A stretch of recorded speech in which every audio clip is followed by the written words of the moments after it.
Bueno, nos metemos de lleno con el tema del día en cuanto al ámbito internacional y hablamos de estos atentados que se dieron en distintos lugares. De lleno vamos al de Turquía. Este atentado contra el embajador ruso que se encontraba allí en la capital turca, en pleno discurso que estaba brindando en una exposición de arte en Ankara. Andrei Karlov fue acribillado a balazos. La persona que vemos allí en imagen es el atacante que gritó segundos antes de comenzar con el tiroteo: no se olviden de Alepo, no se olviden de Siria.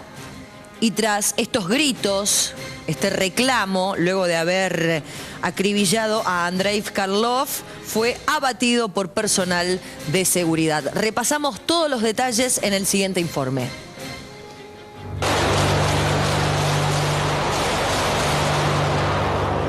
Fallece el embajador de Rusia en Turquía, como se los decíamos recién, después de que un individuo abriera fuego contra él.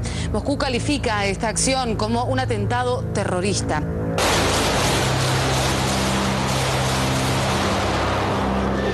Calificamos este suceso como un acto terrorista. Estamos en contacto con las autoridades turcas que nos han asegurado que se llevará a cabo una investigación rigurosa y meticulosa. Obviamente lo que pasó hoy día en Turquía, en Ankara, fue algo inexplicable, horroroso. Obviamente fue un acto terrorista contra nuestro embajador, y un acto terrorista, estoy seguro, dirigido para perjudicar el arreglo político en Siria y para perjudicar, complicar la normalización de las relaciones entre Rusia y Turquía.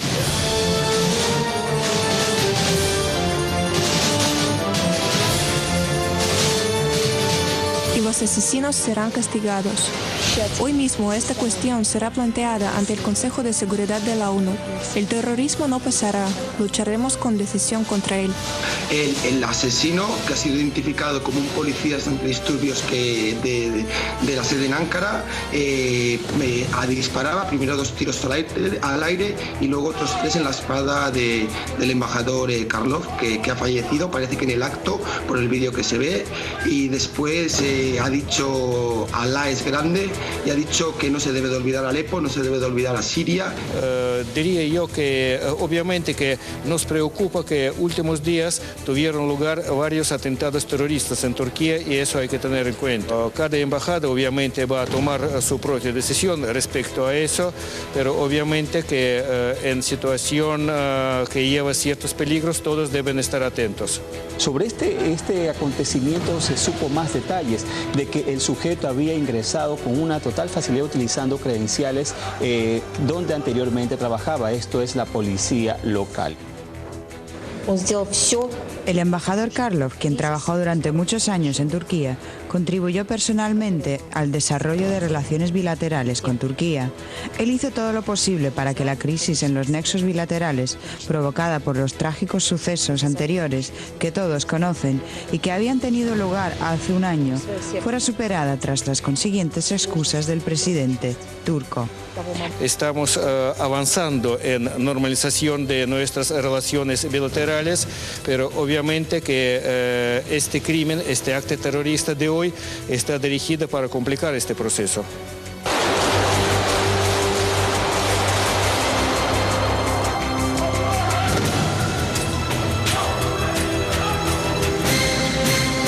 Mataron a tiros al embajador ruso Andrei Karlov. Aquí en el estudio de C5N se encuentra Horacio Calderón, analista internacional. Buenas noches, Horacio. Buenas noches, bienvenido, Mariela. y gracias, ¿no?, por tener la deferencia de venir a esta hora de la noche hasta aquí, hasta el canal de noticias. Mientras escuchaba el informe, presté atención y hablaban de la facilidad que tuvo el atacante para ingresar al edificio en donde estaba el embajador ruso, que terminó perdiendo la vida tras este tiroteo, por su condición de haber sido policía. ¿Qué pasó ahí? ¿Qué falló en la seguridad para que esta persona pudiera ingresar armada sin que nadie la detenga? Bueno, a mí justamente hoy me preguntaban justamente sobre las fallas en la seguridad, y yo me hago otra pregunta: ¿realmente falló la seguridad o se utilizaron contactos dentro del aparato de seguridad para permitir a este sicario asesinar al embajador de Rusia en Turquía, ¿no? Y yo me inclinaría a que esto ha sido obra de un complot. Este hombre que lo atacó es un policía, como has mencionado, Mariela, antidisturbios, de 22 años, encabezó o integró, o lo que fuera, una misión suicida. Evidentemente porque él no era tampoco un profesional, no es que directamente mató al embajador y después comenzó a proferir gritos y todo eso, sino que se quedó en el lugar, como lo estamos viendo en este momento en pantalla. O sea que esto realmente es para analizar. Y yo creo que es un golpe contra las negociaciones que estaban encaminadas entre Turquía, que es un país que ha patrocinado el terrorismo en Siria. Hay que aclarar eso. Por un lado, Irán y Rusia por el otro, que se iba a concretar en Moscú mañana, dentro de pocas horas en realidad. Ya en esos lugares es día martes, para solucionar el futuro de Alepo. Bueno, hace de hecho, ¿no? Después de dar los disparos, anuncia el atacante, este sicario, que es una venganza, ¿no? Por Alepo, no se olviden de Alepo. Sí. Lo deja bien claro él en uno de sus gritos antes de ser abatido. Claro, hay que ver de cualquier manera, primero identificarlo como se ha hecho y después tratar de indagar sobre los lazos que este hombre ha tenido durante los últimos por lo menos dos o tres años.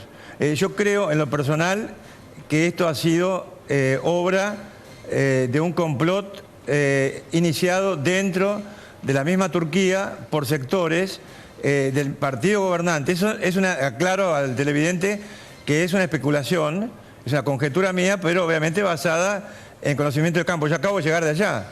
O sea, yo llegué hace una semana, 10 días, de Israel, de Jordania y de territorios palestinos. Horacio, tengo entendido que vos hasta hace poco estuviste allí en Medio Oriente, o sea que estás como bien al tanto, ¿no? De cómo se palpa allí el día a día, qué pasa en el cotidiano. Pero por supuesto, inclusive yo fui invitado por la Fundación TESA y prácticamente en los últimos 2 o 3 meses se resolvió cancelar la visita a Turquía por razones de seguridad, ¿no? Y dentro de la gira que nosotros teníamos establecida, hicimos algunos cambios de agenda por las mismas razones a último momento. Fíjate que nosotros cruzamos por el desierto rojo en Jordania y a 20 kilómetros de donde estuvimos nosotros se produjo el atentado donde terminó muerta una turista canadiense y asesinados varios oficiales de policía de Jordania, que es un país que yo considero que es muy seguro.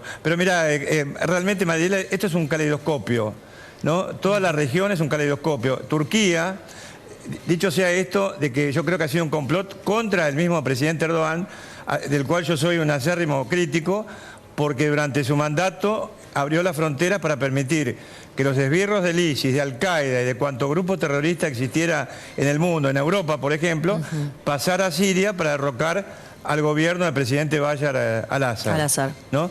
Pero había llegado a algún acuerdo obviamente con Rusia, ¿no? País con el cual, por supuesto, mantiene unas enormes diferencias, Turquía, y también con Irán, porque Irán es un adversario actual y a futuro de Rusia, porque pertenecen a dos ramas enfrentadas del Islam, por un lado. Y además Rusia e Irán misma también, yo observo que van a tener muchas diferencias a futuro, no solamente por lo que concierne a qué va a suceder en Rusia, donde ambos actores estatales, reitero, Rusia e Irán, tienen un enorme poder gracias a la derrota que han infringido a los grupos yihadistas y extremistas respaldados por Estados Unidos, por Francia, por Gran Bretaña, por Arabia Saudita, por Qatar, por la cadena Al Jazeera, que permanentemente parece la voz del famoso ministro Goebbels de Adolfo Hitler. No es una agencia noticiosa exclusivamente, es un instrumento de la propaganda del gobierno extremista de Qatar que financia el terrorismo, como lo hace también el de Arabia Saudita. ¿Y yo con esto pasar? No me alineo con nadie, ¿no? Claro, no, sin duda. A partir de ahora, o sea, este atentado quiebra esa relación o esa recomposición del diálogo que venían mejorando en este último año y medio prácticamente. ¿Cómo afecta? No, yo creo que no. La declaración de Vladimir Putin hoy ha sido muy concreta. Rusia lo atribuye a un acto terrorista para desestabilizar las negociaciones que tienen mucho que ver con el futuro de Siria, pero específicamente con el futuro de Alepo, ¿no? O sea que yo creo que esto no va a perjudicar en demasía, por lo menos por el momento, las relaciones entre Rusia y Turquía, que obviamente se han intentado boicotear con lo que sucede con el asesinato del embajador, ¿no? Así es. Eso yo creo que es lo que va a suceder, pero de cualquier manera hay muchos actores regionales y globales interesados en que la guerra en Siria continúe. O sea, lamentablemente la conclusión es esta. Y si bien el presidente sí, por los turco, intereses económicos tenemos que pensar. Económicos, mirá, hay un proyecto también de un gasoducto importantísimo, transnacional. Bueno, sería largo de explicar esto y sería mejor que lo explicara un economista, ¿no? Yo soy un geopolitólogo aficionado, me interesa mucho el tema, pero también la energía tiene mucho que ver en esto, de qué manera Rusia, desarrollando una estrategia inteligente, bueno, ellos manejando la energía y manejando el gas y manejando el petróleo de alguna manera que pueda ser enviado a Europa, es una herramienta para dividir a la Unión Europea y al mismo tiempo debilitar a la OTAN, ¿no? Ahora, no hay que olvidar que la OTAN, que Turquía es miembro de la OTAN, o sea que cualquier acuerdo entre Turquía y Rusia, de alguna manera debilita a la Alianza Atlántica, ¿no? Y a sus intereses en la región del Levante y la región del Medio Oriente, ¿no? Aprovecho, Horacio, que estás aquí con nosotros para preguntarte sobre el otro incidente, el otro atentado, no sé si llamarlo incidente, que se dio en este día de hoy en Berlín, cuando este camión choca contra el frente de un comercio de Navidad, generando la muerte de, hasta el momento estaba actualizando las cifras, ya son 12 los fallecidos, en un primer momento creo que fue 5 el número, pero se hablaba de más de 50 personas heridas, de las cuales muchas estaban en estado de gravedad, así que intuyo yo que esta gente fue la que se fue sumando, ¿no? Lamentablemente, a esta lista que ya asciende a 12 personas fallecidas. El Estado Islámico se ha adjudicado este atentado. Horacio, me gustaría tener tu opinión. Bueno, cómo no, el autodenominado Estado Islámico, cuyo califato está en proceso de derrumbe, ha alentado a través de sus publicaciones, Davik es una, que ya le ha cambiado el nombre, y otra que se llama Rumeya. Eso significa en árabe Roma, es decir, ellos van por Roma, van por el Vaticano y van a atacar a través de la incitación a la violencia, porque ¿qué sucede? Este hombre, que antes creo que mató al conductor, no está demasiado claro todavía. No está muy claro, exactamente, se sabe que en el habitáculo había otra persona fallecida. Sí, degollada, creo que estaba acuchillada. Y el que se suponía que manejaba el camión, en el momento de darse a la fuga es donde finalmente es detenido. Exactamente, esto, Mariela, es la continuación de una cadena inagotable de atentados que vamos a ver. Ahora, ¿qué sucede? Acá ahora te escucho decir esto, Horacio, y me asusto. No, decís acá, una cadena de atentados, hablas de Roma, que van por el Vaticano. ¿Qué le queda a la persona que está por viajar en los próximos días o en los próximos meses a Europa? Bueno, yo te aclaro una cosa, Mariela, que lo que yo estoy diciendo lo he leído en los documentos del ISIS, en esta revista Rumeya y en la anterior Davik y en otra que tiene Al-Qaeda que se llama Inspire. Justamente acá en el C5N dimos la primicia antes de que atacaran Charlie Hebdo. En un espacio de acá de C5N, en Francia, sí.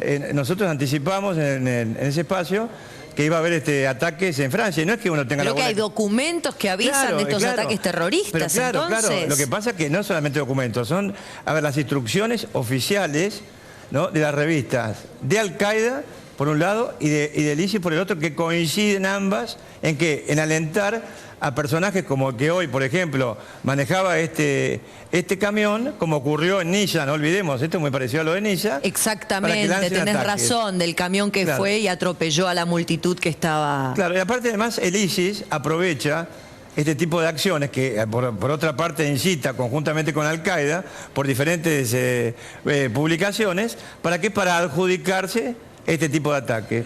Pero acá hay algo peor. Y yo creo que yo el otro día di un seminario destinado justamente a la gente que viaja a Europa, ¿no? Las prevenciones que esas personas que viajan a Europa deben tener, que algún día podríamos a lo mejor abordarlas en el programa, yo encantado vengo, si les interesa, porque Evidentemente... Estamos en época de festividades, mucha gente que imagino que va a viajar para encontrarse con su familia allí, y la verdad es que como están dadas las condiciones, da miedo. Y por el otro lado, interpreto que justamente ese es el objetivo del terrorismo, ¿no? Sembrar miedo para paralizar el mundo. Pero por supuesto, aparte ya de por sí, el otro día yo rescataba una de las frases célebres, por ejemplo, de uno de los precursores del Estado Islámico, que fue asesinado en un ataque conjunto de fuerzas iraquíes de Estados Unidos en 2010, donde decía que los grandes laureles, así más o menos traduzco, de la organización, era justamente atacar a Roma, ¿no? Y para ellos Roma no es solamente Roma, Roma es el Vaticano, ¿no? Claro, claro, Ciudad del Vaticano. Bueno, Horacio, muchísimas gracias, como siempre un gusto tenerte con nosotros. Gracias, a pesar de los temas, ¿no? Sin duda, sí, sin duda. A pesar de los temas es un gusto tenerte con nosotros. Gracias. Muchas gracias, Horacio Calderón, analista político, para tratar justamente esta serie de atentados que se dieron en la jornada de hoy. Hacemos una breve pausa, la primera, ya volvemos con más noticias.